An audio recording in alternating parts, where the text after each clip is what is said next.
so coming from the space of education and you have utilized AI, would like to share your experiences in that domain. Absolutely. I think, am I audible? Yeah. Bang on question.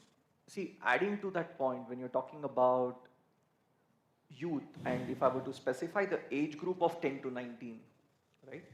You know the fourth highest killer on the planet is suicides, right? Quota, which is apparently the best for IIT JEE, has the highest amount of youth suicides in the country. Academics and mental health have a lot to go together. Let me add to that problem. Nimhans did a survey in 2017 that said about 150 million of the population in India require mental health support. That is 13.7% of India's population that we are talking about. Now I'll give the second part of this problem. How many healthcare professionals exist to cater to this problem? You have one healthcare professional in India for every 300,000 of the population. World over, by the way, this is not very gloomy because this is just about 10 to every 300,000. Okay? Now the question arises that you don't have enough mental health care professionals to deal with the problem that's going to come through. Second problem that we also could note here is when you have to access mental health care, the long waiting queues to start from. To go with, there is a huge discrepancy between the care that you get in an urban setup like Bangalore vis-a-vis a rural setup, right? Now, essentially here is exactly where technology can bridge, right? The only solution for us to scale the mental health care to the youth is 100% through AI and technology and personalization. Now I'll tell you, go beyond technology and tell you why AI. You know, that's specifically where I'm going to speak to, because we work with children today. We've touched lives of about 1 million plus kids on the mental health care, right? You know, the problems essentially, now this is something that I would bring out of an experience instead of just on the theoretical side of story.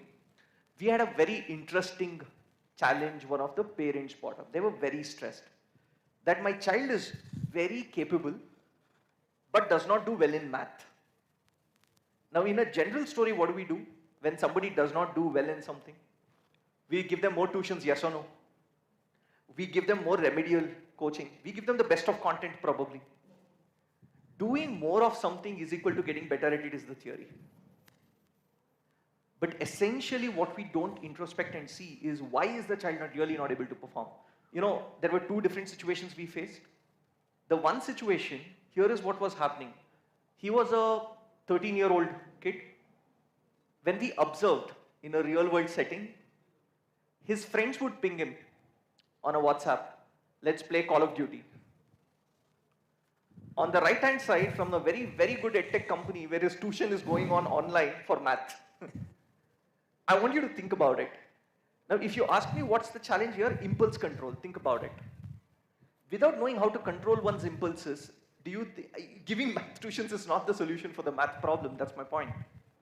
What we're doing collectively wrong in mental health as such is we are not able to create a system where children can participate in actually bringing their challenges up.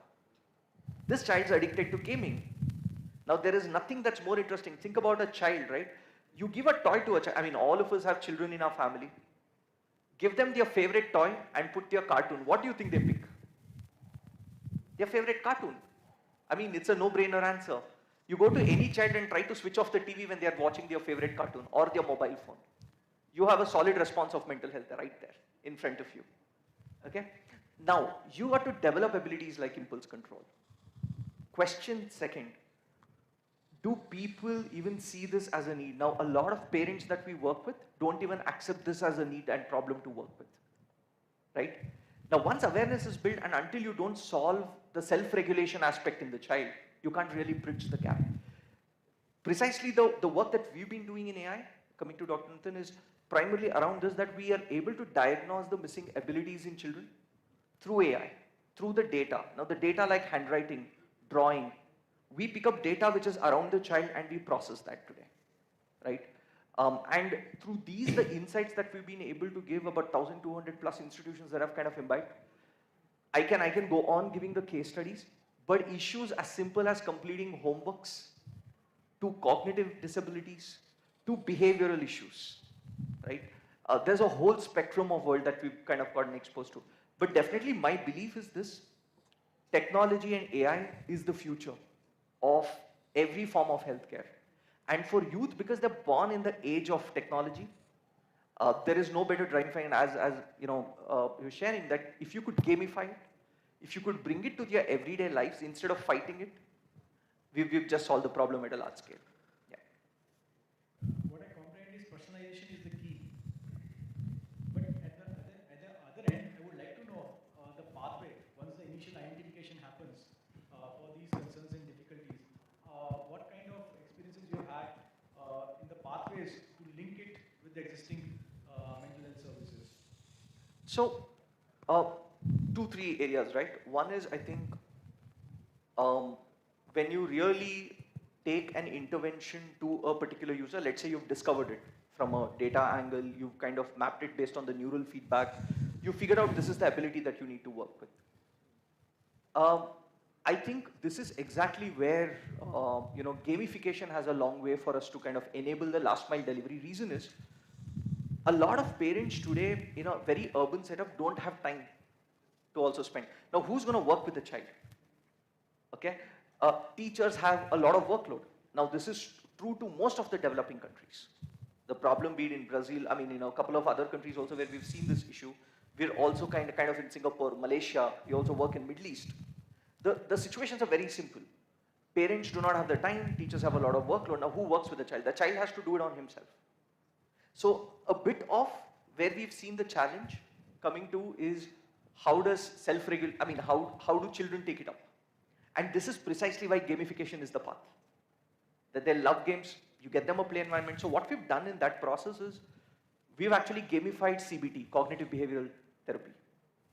We've altered the frequency, intensity, speed and time, ability, and we've created our own custom games that children get through. But what's really happening is we are kind of shifting the neural feedback mechanism within. And this has of course taken about 8 years for us to build. But essentially here is how we've gamified, and children love to play that, right? So keeping them in their natural environment and working with them instead of treating mental health as a separate aspect. That's exactly how we've kind of progressed there. Yeah. So this is basically, you focus on the principles of accessibility, affordability, personalization, and developing a basically ecosystem without even labeling the initial detections of difficulties which the child is facing.